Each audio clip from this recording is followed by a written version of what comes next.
एक गांव में एक पुरानी वीरान हवेली थी जिसे लोग भूतिया हवेली कहते थे।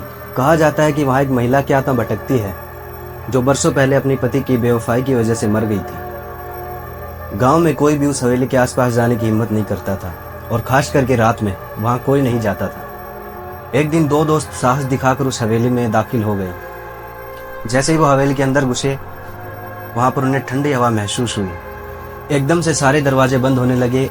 उनकी टॉर्च की रोशनी बार बार बुझने लगी। अचानक सीढ़ियों से एक धुंधली सफेद आकृति नीचे उतरने लगी। उसकी आंखों में गहरा दर्द और क्रोध था।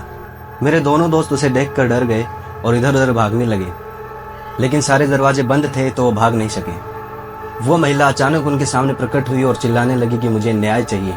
उसकी आवाज पूरी हवेली में गूंजने लगी, जिसे सुनकर मेरे दोनों दोस्त डर गए और वे माफी मांगने लगे। तभी एक तेज चीख के साथ वो महिला गायब हो गई और सारे दरवाजे अपने आप खुल गए। मेरे दोनों दोस्त वहां से भाग गए और कभी उस हवेली की तरफ मुड़कर नहीं देखा।